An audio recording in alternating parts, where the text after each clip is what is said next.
무슨 일을 할 때에 또는 회사에서 무슨 프로젝트나 어떤 업무가 맡겨졌을 때에 그 일을 하기 전에 정확히 상황을 파악하고 나의 능력을 헤아려 보고 그 일을 내가 할 수 있습니다 라고 얘기하는 것, 또는 할 수 없습니다 라고 보고하는 것, 이렇게 얘기하고 자기를 판단해서 그 결과를 미리 사전에 통보하는 것은 굉장히 우리가 보기에 합당하고 합리적인 처사라고 생각이 됩니다.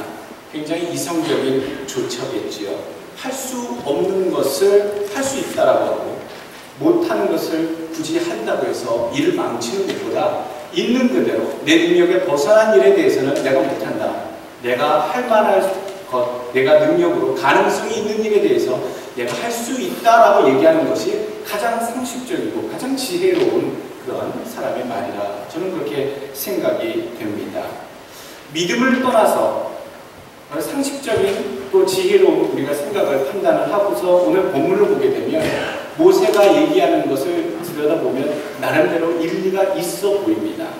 말이 둔하기 때문에, 참 말주변이 없기 때문에 앞에서 나가서 말을 하는 것, 말을 잘해서 단판을 져야 할 그런 자리에 나가야 되는 자로서는 제가 부적격자입니다 라고 하나님께 이렇게 자기 자신에 대해서 부족함을 아뢰는 이 모세의 모습 보면 우리가 믿음의 눈을 떠나서 본다면 과연 일리 있는 그런 대답이 될 수도 있겠구나 라는 생각을 해보게 됩니다. 그런데 세상의 일과 하나님의 일에 대해서 우리는 좀 더 다른 대답을 해야 될 줄로 압니다. 우리가 세상의 일에 대해서는 내가 할 수 있으면 할 수 있다 말하는 것이고 내가 할 수 없으면 할 수 없다 말하는 것이 지혜로운 자의 답변입니다. 그것이 맞습니다. 그러나 하나님의 일을 맡을 때에는요, 그것을 내가 할 수 있다, 내가 할 수 없다라고 얘기하는 것을 주님께서는 듣기 원하시지 않는다는 사실입니다. 오늘 이 본문을 통해서 모세의 답변을 통해서 하나님께서 듣고자 하셨던 것은 모세가 할 수 있다라고 하는 모세의 능력을 판단하고 답변을 원하는 하나님이 아니셨다라는 얘기지요. 하나님의 일을 맡을 때에는, 우리가 하나님의 일을 하게 될 때에는 오늘 모세가 했던 것과 같이 해서는 절대로 안 될 줄로 압니다. 하나님이 하시는 일에는 나의 상황과 조건과 능력이 관여하지 않습니다. 그것이 문제되지 않기 때문입니다. 모세의 논리적인 접근도 하나님 앞에서는 이유가 되지 않았습니다. 말주변이 천성적으로 없는 듯 합니다. 원래 모세는 어디에서 자랐습니까? 애굽 궁정에서, 바로의 왕궁에서 왕자로서 애굽 말을 잘 배웠던, 물론 그 유모로서 어머니가 그 유모로 들어가서 애굽에서 모세에게 젖을 먹이며 히브리어를 가르쳤다라고 하는 정황을 우리가 분명히 알 수 있습니다만, 이 모세는요, 애굽에서 생활하고 생활권이 애굽 왕궁이었기 때문에 궁중에서 쓰는 언어인 애굽어를 가장 능숙하게 아마 썼을 겁니다. 그리고 좀 더 생각해보면 또 애굽에서 탈출하고 나서 미디안 광야로 살인하고 나서 도망갔을 때 40년 동안 광야에서 모세가 목동일을 하면서 수없이 많은 사람들을 대했을까? 많은 사람들과 얘기를 나눌 기회가 있었을까? 라고 생각해보면 그러지는 못했을 것이다 라는 예상을 해보게 됩니다. 목자는 동물들과 함께 들판에서 거니는 것, 그렇게 사는 것이 보통 목자의 삶이기 때문이겠지요. 오늘 10절 말씀 보게 되면 모세가 뭔가 하나님한테 자기의 상황에 대해서 이러해서 못합니다 라고 고백하는 모습이 우리에게 어떤 모세의 지금 조건과 상황인지를 분명히 보여주고 있습니다. 본래 말에 능치 못한데 천성적으로 히브리 백성을 이끌기 위해서, 유대 민족을 이끌기 위해서 유대말 히브리어를 잘해야 되는데 천성적으로 나는 히브리어를 아주 능수능란하게 잘하지 못합니다 라고 하는 이유가 있었고요. 두 번째로는요, 오늘 주의 종에게 명하신 후에도 그러하니, 여러분 이 문장을 자세히 한번 보십시오. 주님께서, 하나님께서 모세에게 이스라엘 백성을 애굽으로부터 이끌어내게 하실 것이다 라고 하는 명령을 받은 이후에도 아마 모세는 그걸 기대했던 것 같습니다. 리더로 서려면 사람들을 카리스마 있게 강력하게 이끌 수 있는 언변을 하나님께서 내 입에 주시겠지. 나는 어휘력도 발음도 또 사람들과 같이 공유할 수 있는 공감되는 그런 문장의 표현력도 참 떨어지는 히브리 사람이지만 애국 출신이라 내게 그것이 단점이고 문제인데 하나님께서 이것을 어떻게 해결해 주시겠지라고 하는 그런 마음의 기대가 분명히 있었던 것 같습니다. 주의 종에게 명하신 후에도 그러하니 라고 하는 이 모세의 표현을 보십시오. 모세는 아마 하나님께 명령을 받는 그 순간 하나님께서 역사하셔서 모세의 입이 트이고 놀라운 역사가 아마 진행될 것이다 라고 하는 그런 기대를 마음 중에 했었을지도 모르는 표현이 오늘 10절 말씀에 그렇게 표현되어 있습니다. 그런데 마지막으로 그 변화가 없자 모세는 마지막 문장에 결국 원래 말도 못하는 천성적으로 참 말주변이 없는 자, 그럼에도 불구하고 이 사명을 받은 이 시점에도 아무런 변화가 없는 나는 결국 입이 뻣뻣하고 혀가 둔한 자여서 하나님의 리더로서 백성을 이끌고 낼 자격이 참 부족한 사람입니다. 저는 못 가겠습니다. 부적격자입니다. 라고 하나님께 고백을 대답을 하고 있다는 것이지요.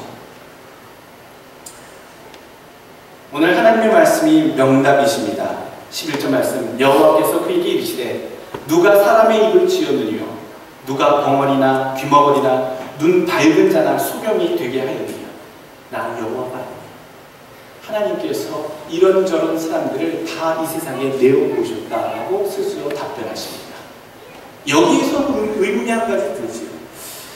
모세를 통하여 이스라엘 백성의 리더로 삼으시고 그를 통해 하나님이 끌어내시려고 하신다면 기왕 앞에 서는 자에게 백성들의 마음을 잘 논리적으로 또 조리 있게 그들의 마음을 이끌고 나갈 수 있는 영도력과 더불어 좋은 언변도 모세에게 주셨으면 좋았을 것을 왜 모세에게 그 중차대한 하나님의 사명을 맡기시면서 하나님은 그 뛰어난 언변을 모세에게 그 순간 허락하지 않으셨는가에 대한 궁금증이 여러분 들지 않으십니까? 모세가 천성적으로 그런 언변이 뛰어나지 못했었더라면 차후에 하나님께서 모세가 기대했던 것처럼 사명을 주실 때에 놀라운 하나님의 영광과 역사가 그의 입술에 도달되어서 이전에 없던 놀라운 언변이 그의 입술에서 터쳐나오도록 하나님 그렇게도 하실 수 있을 텐데 그렇다면 더 많은 유대인들이 이스라엘 백성들이 애굽에서 모세의 그 영도력에 의해서 그들의 마음을 다하여 모세를 잘 따라올 수 있었을 텐데 말이 거칠고 둔한 자 상태로 그대로 하나님께서 쓰시려고 하셨는가에 대한 의구점이 여러분 안 되십니까? 왜 그런 제약과 부족함이 있는 존재를 하나님이 굳이 세우셨을까? 고린도후서 12장 10절 우리에게 교훈의 힌트의 말씀 주십니다. 그러므로 내가 그리스도를 위하여 약한 것들과 능욕과 궁핍과 핍박과 곤란을 기뻐하노니 이는 내가 약할 그때에 곧 강함이니라. 저는 이 모세의 이 의문점뿐만 아니라 저는 사도 바울에게 있어서 그가 하나님의 선교 사역들을 그렇게 전도 사역들을 열심히 하고 다녔을 때에 왜 안질이 있어서 몸에 질병이 있어서 선교하는 때에 그렇게 힘들게 했을까? 그런 생각도 해봤고요. 또 왜 바울이 그렇게 못생겨서 여러분 전승에 의하면 바울이 대머리가 느껴지고요. 참 이렇게 용모가 수려하지 못해 사람들이 범인으로 그냥 보통 사람처럼 여겼다. 그리고 바울이 바울 서신과 신약에는 굉장히 아주 뛰어난 신학적인 가치가 있는 하나님의 말씀들을 성령의 감동으로 집필을 하고 있습니다만 말하는 언변은 참 어눌했다고 그렇게 전해요. 전도자의 입이 참 언변이 좋고 보기도 용모도 수려하고 또 다윗의 아들 압살롬처럼 사람들이 보기만 해도 왕자님만 보기만 해도 따르는 무리가 생길 정도로 그런 인기가 있을 정도로 좋은 용모와 밝은 이미지와 뛰어난 화술을 하나님께서 주의 종들에게 일하는 자들에게 주셨다면 얼마나 좋았을까. 그런데 오늘 왜 모세에게는 허락하지 않으셨고 신약시대의 바울에게는 허락하지 아니하셨습니다. 오늘 고린도전서 12장 10절의 말씀이 가장 내가 약할 때에 내가 강함이다. 내가 가장 연약하고 부족하고 못난 모습으로 세상 사람들 앞에 설 때에 나의 그 못나고 부족함 속에 뒤에 나타나는 하나님의 완전하시고 강력하시고 뛰어나신 하나님의 일하시는 역사가 더 분명하게, 더 확실하게 세상 가운데 드러날 수 있기 때문이다. 저 사람은 원래 능력이 없어. 저 사람은 원래 못났어. 저 사람은 원래 저렇게 못하는데 어떻게 저런 사람을 통해 큰 일이 일어나느냐? 어떻게 이런 일이 저 사람을 통해 역사할 수 있느냐? 저 사람을 통해 이 일이 된 것이 아니라 저 사람 뒤에서 일하고 있는 역사하시는 저가 있는 하나님이 저를 통해 일하시는구나. 우리는 이렇게 되기만 하면 된다는 것이죠. 그래서 우리는 약할 때에 강함이라고 하는 이 고린도전서에 나오는 사도 바울의 고백이 우리의 고백이 되길 간절히 원합니다. 여러분, 우리가 연약할 때에 나는 왜 이렇게 못났지? 나는 왜 이렇게 가진 게 없지? 나는 세상에서 뭐 이렇게 인정받을 만한 것이 없지? 자랑할 것이 없지? 오히려 그 상태, 그 상황을 여러분 기뻐 여기십시오. 이 못난 나를 통해서, 이 가진 것 없는 우리를 통해서 하나님이 일하십니다. 하나님의 영광을 드러내실 줄로 믿습니다. 밴쿠버에 있을 때 2003년, 2004년쯤 된 것 같습니다. 네 손가락밖에 없는, 그리고 무릎 아래로 발가락이 하나밖에 없어요. 그래서 휠체어를 타고 다니는 네 손가락의 피아니스트 이희아라고 여러분 혹시 아시는 분들 계실 겁니다. 여러분, 피아노 치려고 하면 손가락이 어때야 됩니까? 길어야 되잖아요. 손가락이 길어야지 되고, 여기 피아노 막 치시는 분들 계시는데 손가락이 길면 좋고요. 부드러우면 얼마나 좋습니까? 그럼 손가락이 두 개, 네 개밖에 없어요. 양쪽에 엄지 끝, 이쪽 끝. 그것도 완전히 불안정해요. 제가 그 밴쿠버에 공연을 왔을 때 그 행사에 사회를 보게 됐어요. 그래서 그 희아 양 옆에서 그 모습을 보고서 힘들지 않겠냐고, 지치지 않겠냐고, 떨지 말라고, 두려워하지 말고, 목사님도 사회 보는데 떨리니까 목사님도 그냥 하니까 희아야 잘해라, 그리고 격려해주고 이렇게 봤는데요. 담대하게. 그리고 그 희아가 뭐라고 얘기하냐면, 목사님 저는 떨리지 않아요. 내가 이걸 해야지만 사람들이 하나님의 영광을 봐요. 이렇게 해주신 하나님께 저는 너무너무 기쁘고요. 힘들지 않고, 힘들 때마다 하나님이 나를 사랑해 주신 것을 저는 늘 생각해요. 원래요, 조건이 안 되면 그 길을 갈 수가 없습니다. 어떻게 손가락이 온전치 못한데 피아노를 전공하겠다고, 피아노를 치겠다고 그 길로 들었습니까? 그것이 불가능한 일이에요. 조건이 안 되면 오늘 모세처럼 못한다고 말하는 것이 세상의 일입니다. 이치라는 것이죠. 그런데 그 희아는요, 그 아이는요, 손가락이 4개밖에 없는 불완전한데도요, 온전한 사람이 손가락 10개로 다 건반으로 다 똑똑똑똑 눌러서 그 음을 하는데, 그 친구는 그게 안 되니까 중요한 부분만, 화음에 가장 필요한 것만 눌러요. 그걸 굉장히 빨리 눌러요. 같이 눌러요. 그러니까 그 연약하고 온전치 못한 나머지 4개의 손가락도 얼마나 그걸 혹독하게 하면서 다 문드러지고 정말 이렇게 흉측할 정도로 그랬는데, 그 아이의 입을 통해서 제가 이렇게 해서 사람들이 하나님을 만나더라고요. 저는 큰 감동을 받았었던 걸 기억합니다.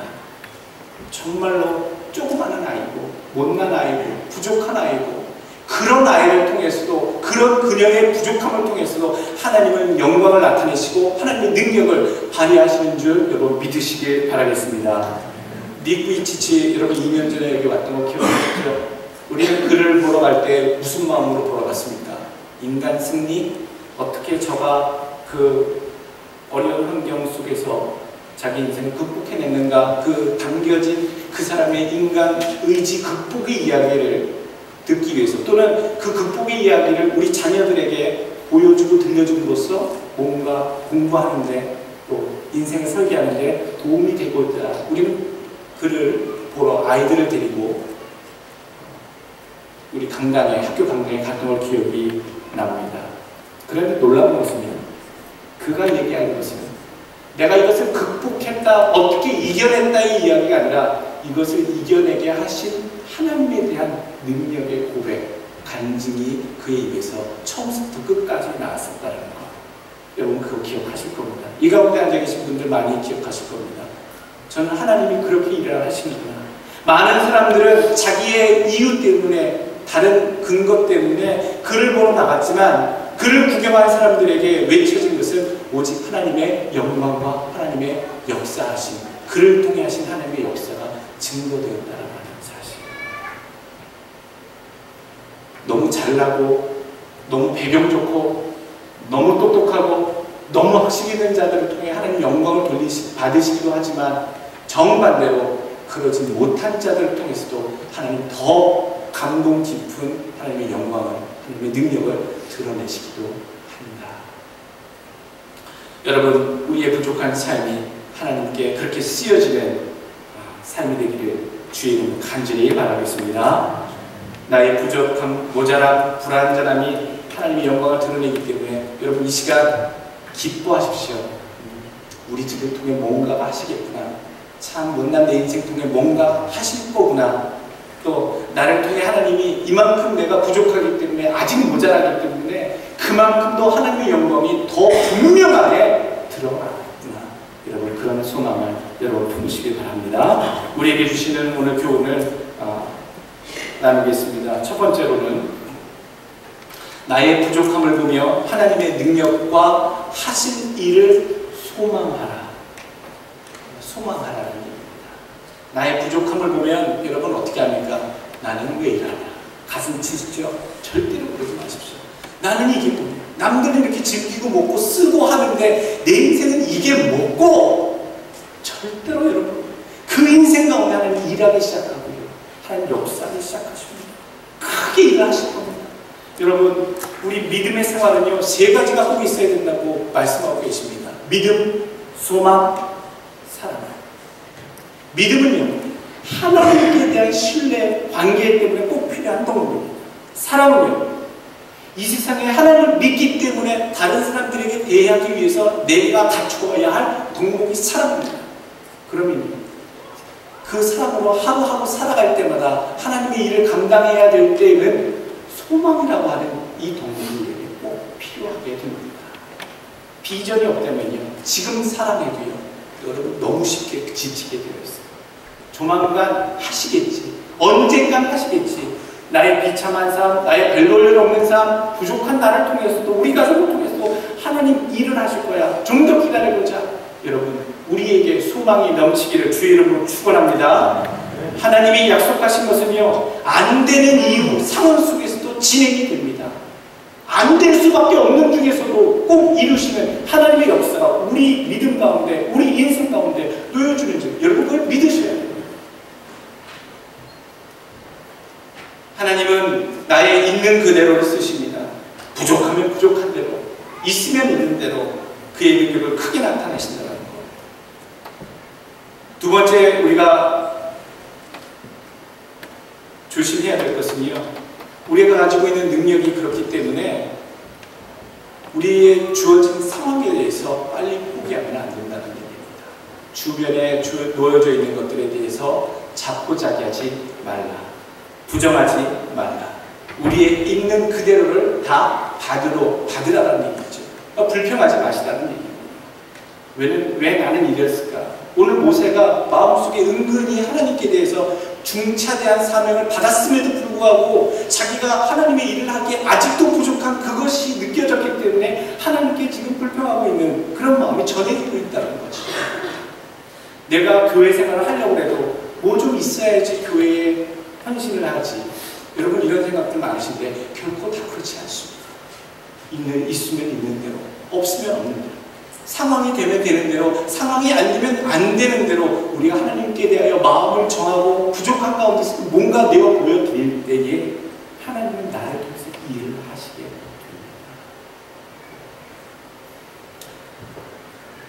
세 번째 우리에게 주시는 것은요 우리의 사명받은, 하나님의 사명을 받은 우리는요 한 가지, 가는 겁니다.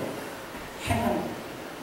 오늘 이 10절서부터 17절까지 본문이 정해져 있습니다만 원래 10절서부터 12절로 끝나야 되는 것이 맞습니다.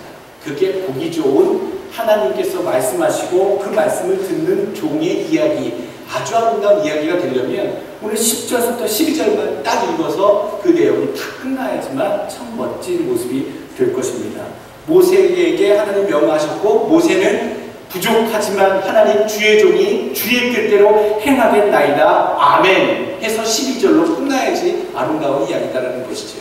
그런데 그렇지 못하기 때문에 13절에서부터 새로운 양상이 전개가 됩니다. 모세가 가로되 주여 보낼 만한 자를 보내소서. 14절 끔찍한 상황이 벌어지죠. 여호와께서 모세를 향하여 노를 망하시고 하나님 마음이 화가 나셨다는 거예요. 모세도 지금 위급할 상황을 맞았어요. 노를 말하시고 갈았을 때 레위 사람 내 형 아론이 있지 아니하며 그의 말자람을 내가 아노라. 그가 너를 만나러 오나니 나와니 그가 너를 볼 때에 마음에 기뻐할 것이라. 그냥 부족하지만 하나님 하라 하시니 이 상태에서 가겠습니다. 가라 하셨으니 가겠습니다 해서 갔으면 참 멋진 해피엔딩, 멋진 순종의 모습의 모세 우린 발견했을 텐데 오늘 가지 않았기 때문에 불순종의 모습을 보게 되고요. 오늘 또 다른 이야기가 연결된 모습을 보게 됩니다.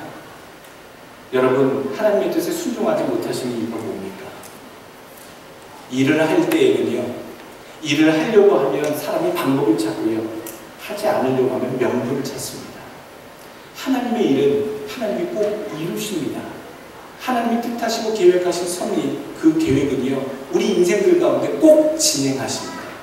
그렇기 때문에 우리는 그 뜻을 발견하는 순간 못하겠나이다, 다른 이에게 맡겼어서 지금은 안 됩니다, 부정하고 포기하고 도망가는 것이 아니라 이 상황에 주님 원하시면 가겠습니다, 가라 하시니 가겠습니다 라고 순종할 수 있는 믿음이 진짜 믿음이 된다.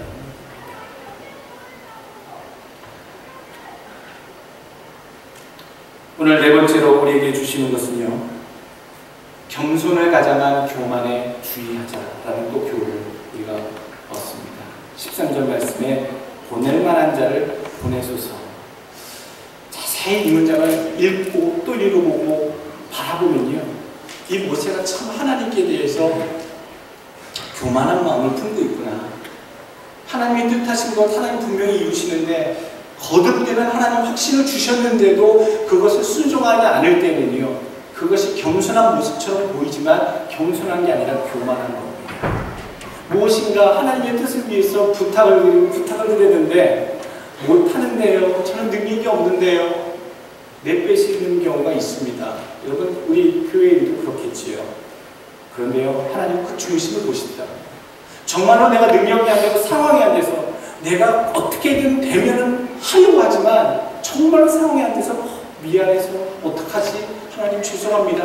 이런 정말로 상황이 안 돼서 안 되는 경우가 있는 그런 분들도 계시지만, 여러분, 오늘 이 모세처럼요, 상황이 되는데도 그냥 귀찮아서, 책임지기 싫어서, 또 다른 일을 맡는다는 것 부담되기 싫어서 그것을 거절하는 듯 겸손한 척 거절하는 영혼들도 있다. 그런데 하나님께서는 그 마음의 중심을 아시고 그가 겸손해서 하는 것인지 아니면 교만하고 자기가 십자가를 그 책임을 짊어지기 싫어서 하는 것인지는 분명히 하나님께서 아신다.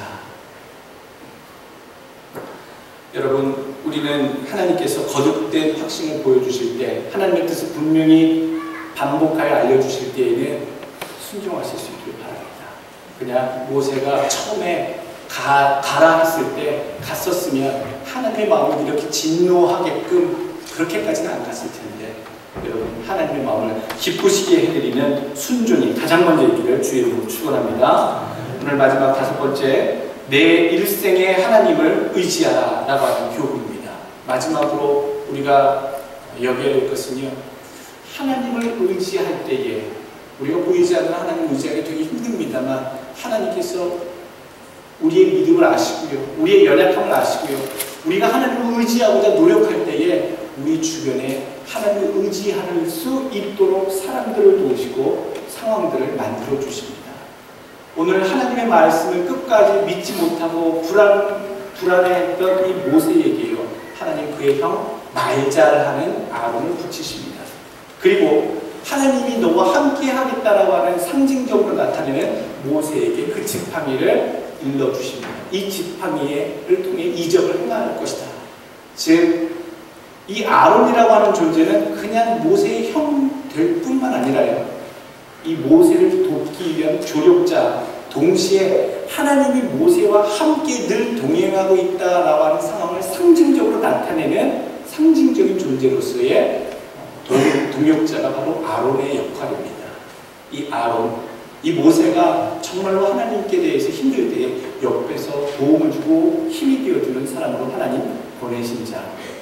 또 하나님의 능력이 어디 있습니까? 하나님 이 능력을 어떻게 행합니까? 라고 두려워하고 겁먹을 때마다 이 지팡이를 통해, 이 모세의 지팡이를 통해 홍해를 가르기도 했고요, 반석에서 물이 나오기도 했고요, 또 지팡이를 던져서 뱀이 되기도 했고요. 놀라운 기적들을 모세는 그 지팡이를 통해 역사를 하게 됩니다. 하나님의 능력이 나타내어지는 그런 소품으로 하나님은 그 모세에게 지팡이를 기억하라, 가지고 있다라고 말씀하시지요. 여러분, 살아오시면서 내가 하나님을 의지할 때에 하나님께서 나에게 주시는 동역자, 도움이, 나에게 주시는 믿음에 의지할 만한 능력의 지팡이가 다 한 개씩 하나씩 있습니다. 여러분, 어떤 것들이 있는지 궁금합니다. 저는요, 하나님의 능력을 상징하는 지팡이가 있습니다. 캐나다 개척 목회 처음 할 때서부터 양지사 노트북은 K8이라고 이만한 노트로 된 수첩이 있어요. 그거를 지금까지 14번째 매년 11월 달 되면 한국에 또는 여기에서 부탁을 해서 적는데 365일이 한 칸으로 이렇게 꼭 되어 있어요. 이렇게 되어 있는데 거기에 사소한 것들은 결코 적지 않습니다. 거기에 적었던 것은요, 이날 불가능하고 걱정하고 힘들었던 일이 어떻게 기가 막히게 일이 이루어졌는지, 기도하고 근심했던 일이 어떻게 응답이 되었는지에 대해서 기록해 놓은 게 있습니다. 그것을 14권까지 계속 기록하고 있습니다. 제가 그거를 가끔 봐요. 여러분, 무경실에 있습니다. 14권, 13권이 지금 2002년부터 올해까지 사소한 것, 남들이 볼 땐 뭐 이게 뭐야 라고 할 텐데, 저의 인생에 있어서, 집사람과 저의 인생에 있어서 14년 동안 하나님께서 어떻게 목회하는 가운데 기적과 일들을 행하셨고, 안 될 일을 되게 하시고, 막힌 일을 풀으셨는지에 대한 그 증거가 거기에 깨알같이 다 기록이 되어 있기 때문에 저는 그거 보면서요, 어떤 일이 또 막히거나 안 되거나 그러면 힘을 얻습니다. 하나님께서 그렇게 해오셨기 때문에 또 하시겠지. 하나님의 뜻이 분명하건대 하나님이 또 넘어가게 하시고 해결되게 하시겠지. 저에게 있어서는 그게 믿음의 하나님의 능력을 나타내는 지팡이입니다. 여러분들 가정에 어떤 소품이나 어떤 가구나 어떤 물건이, 어떤 사람이 여러분들에게 있어서 하나님의 능력을 상징하는 것이 있을 수 있습니다. 그것이 성경책이 됐던 어떤 상징물이 됐던, 여러분 그거를 통해 하나님이 원하시는 것은요, 그걸 바라볼 때마다 하나님의 능력을 기억하십시오. 어떤 능력이 내게 펼쳐졌고 하나님의 역사가 내 삶 속에 주어졌었는지 하나님 그 역사를 지금도 지속적으로 행하시고 계시는 여러분 믿으십시오. 여러분 주변에 이미 아론을 붙이셨고요, 이미 동역자 도우미를 붙이셨고요, 하나님이 너와 함께 하심을 나타내는 여러 가지 사인과 의미가 담겨있는 소품들을 여러분 주변에 여러분 삶 속에 박아놓으셨습니다. 여러분 이 시간에 기억하셔야 될 것입니다. 내가 주의 뜻대로 행할 때에, 살아갈 때에 여러분들 주변의 동역자의 힘을 얻으시고 위로를 받으시고 같이 힘써 감당하시고요. 두 번째로 주의 능력을 바라실 때 하나님께서 그 능력을 지금도 역사하실 줄을 믿는 마음의 각오를 여러분들 오늘 품고 살아가시길 주의 이름으로 축원합니다. 하나님의 나라는 말에 있지 않습니다. 하나님의 나라는 그 말씀대로 행하는 신자들의 삶에 담겨져 있습니다. 여러분들 믿음으로 행하실 때 그 능력, 놀라운 그 기적의 액티비티가 여러분들 인생을 통해 이 세상에 내밀어 드러나게 됩니다. 믿는다면 믿음대로 한번 살아보십시오. 하나님이 원하시는 것은 하나님과 함께 할 수 있는 진실한 삶을 원하십니다. 하나님께서는 순종으로 하나님의 능력이 나타날 수 있는 그런 예배자의, 믿는 자의 삶의 자세를 요구하십니다. 하나님께서 나의 부족함을 하나님의 능력으로 채우시고 또 소망할 일로 엮어가시고 또 나의 인생의 동역자처럼 동행하여 주시고 큰 능력으로 역사하실 줄을 여러분 마음속에 각오하시는 이 시간 되시기에 주의 이름으로 축원합니다. 기도하겠습니다.